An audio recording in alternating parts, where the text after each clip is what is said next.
Hello friends, मैं निशांका सचान आपका इस चैनल पे तहे दिल से स्वागत करती हूँ। आशा है कि जो हमने क्लासें दी थी वो आप लोगों को समझ में आई होंगी, जिनमें हमने मनोविज्ञान के अंतर्गत हमने पढ़ा था कि आत्मा का विज्ञान, मन मस्तिष्क का विज्ञान, चेतना का विज्ञान, व्यवहार का विज्ञान, और मनोवैज्ञानिकों ने व्यवहार के विज्ञान को अपनाया था। इतना हम लोग जान चुके थे। ठीक, इसके बाद आज हम कुछ पॉइंट है उनको जानेंगे कि विकासात्मक मनोविज्ञान क्या होता है। तो विकासात्मक मनोविज्ञान ये होता है कि विकास मतलब मनुष्य के जीवन में हो रहे परिवर्तन के बारे में अध्ययन करना या जो बताता है उसको बोलते हैं विकासात्मक मनोविज्ञान।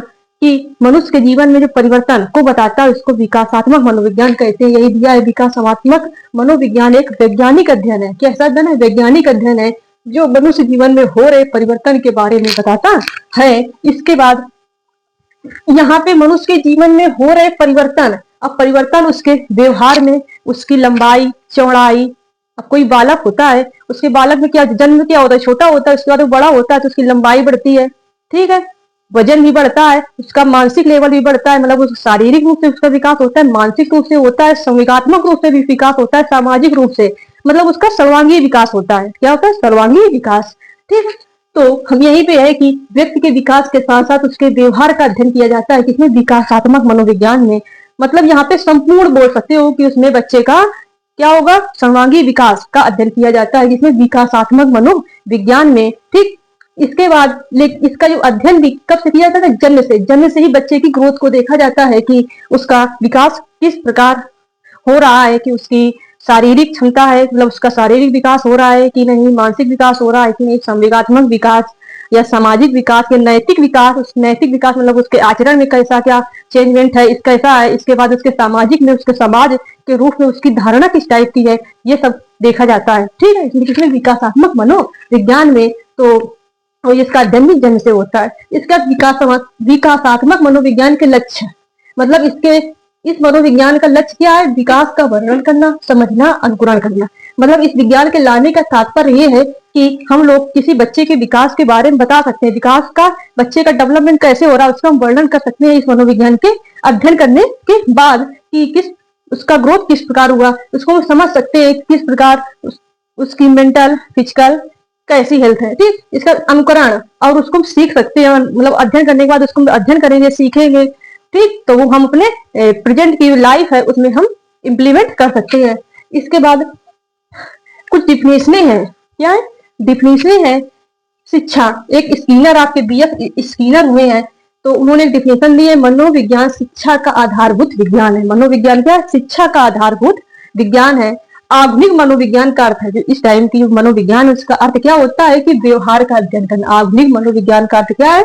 व्यवहार का अध्ययन करना। इसके बाद हमने ये है पॉइंट, शिक्षा मनोविज्ञान कला और विज्ञान दोनों है। हमने मनोविज्ञान में बताया था कि मनोविज्ञान विधायक विज्ञान तथा नियामक विज्ञान दोनों है। ठीक है, और इसमें हमने नियामक में बताया था कि वे वस्तु विषय जिसमें संशोधन करके अध्ययन किया जाता है उसको हम नियामक कहते हैं और इसके बाद हमने ये बताया था आप लोगों को एक विधायक विज्ञान। तो विधायक विज्ञान वे होती है जिसमें ज्यों का त्यों होता है उसी का अध्ययन कर ले हम, ज्यों का ज्यों कोई विषय वस्तु है उसका ज्यों का त्यों अध्ययन करते हैं, उसको हम बोलते हैं विधायक विज्ञान।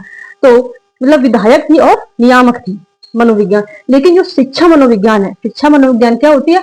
कला भी और विज्ञान भी है। मतलब शिक्षा मनोविज्ञान पूर्ण रूप से ना कला है ना ही विज्ञान है, ये कला और विज्ञान दोनों है। ठीक, यहाँ से एमसीक्यू बनता है। ठीक, तो ध्यान रखना। इसके बाद यहाँ डिफिनेशन भी पूछी जाती है कि मनोविज्ञान शिक्षा का आधारभूत विज्ञान है, तो किसके अनुसार? तो स्किनर के अनुसार कि मनोविज्ञान शिक्षा का आधारभूत विज्ञान है, ये हमको याद रखना है। ठीक, इसके बाद और पॉइंट है कि बाल मनोविज्ञान होती है, एक होती है शिक्षा मनोविज्ञान, बाल मनोविज्ञान, विकासात्मक मनोविज्ञान। तो ये बाल मनोविज्ञान के आधार पर प्रत्येक बच्चा क्या होता है? विशिष्ट होता है। प्रत्येक बच्चा अपने आप में क्या होता है? सर्वश्रेष्ठ होता है।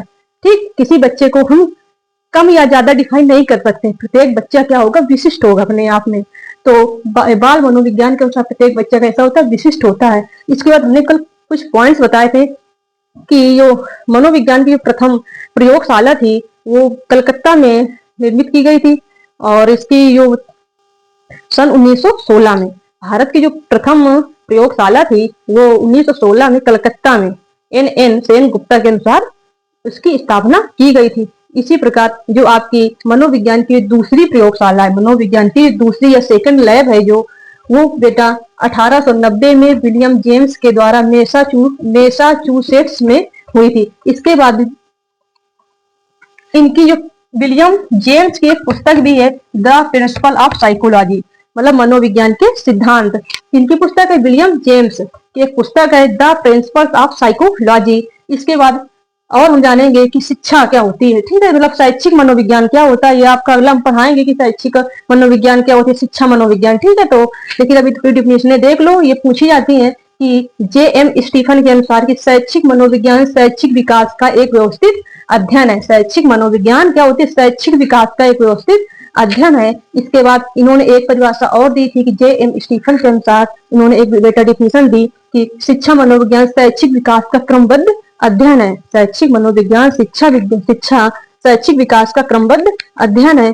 इसके बाद कुछ पॉइंट और हैं वो याद करने जरूरी हैं जो एग्जाम में पूछे जाते हैं। 1924 में भारत में भारतीय मनोवैज्ञानिक एसोसिएशन का गठन हुआ। भारतीय मनोवैज्ञानिक एसोसिएशन का गठन कब हुआ था? 1924 में। इसके बाद जो आपकी प्रथम प्रयोगशाला थी, भारत की जो प्रथम प्रयोगशाला थी 1954 में, जो आपके उत्तर प्रदेश के इलाहाबाद में 1954 में प्रथम प्रयोगशाला की स्थापना की गई थी। इसके बाद 1954 में ही अब्राहम मैस्लो ने अपनी एक प्रसिद्ध पुस्तक की रचना की थी, मोटिवेशन एंड पर्सनालिटी, ठीक। तो मोटिवेशनल एंड पर्सनालिटी जो पुस्तक है वो अब्राहम मैस्लो के द्वारा 1954 में उसकी रचना की गई थी। ये हमने यहाँ पे पॉइंट इस बता दिया कि 1954 याद है, बता देती आप अब्राहम मैस्लो का जो नियम है वो आप लोग पढ़ोगे और जानोगे कि अब्राहम मैस्लो कौन है व्यक्ति और इन्होंने क्या किया, ठीक। इसके बाद जो मनोविज्ञान का को स्वतंत्र रूप से दर्जा मिला था 1880 मिला था। मनोविज्ञान को स्वतंत्र रूप से दर्जा मिला था 1880 में। भारत के जो प्रथम लैब थी 1916 में निर्मित की गई थी और इसके बाद वो भी एन सेन गुप्ता के द्वारा कलकत्ता में, ठीक। इसके बाद हमने दूसरी प्रयोगशाला बताई दी आप लोगों की कि विलियम जेम्स के द्वारा मैसाचुसेट्स में, और इनकी पुस्तक ही द प्रिंसिपल ऑफ साइकोलॉजी।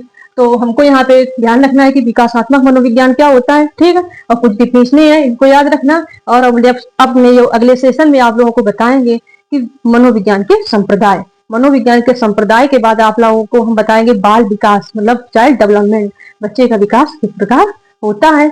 और आशा है कि आप लोगों को ये सेशन समझ में आया होगा और ये श्रृंखला हमारी धीरे धीरे बढ़ती रहेगी। आप लोगों का सपोर्ट एवं सहयोग रहा तो और भी हम क्लासें देंगे और मेरी कोशिश रहेगी कि आप लोगों को अच्छा से अच्छा कंटेंट दें। Thank you so much, take care, bye bye.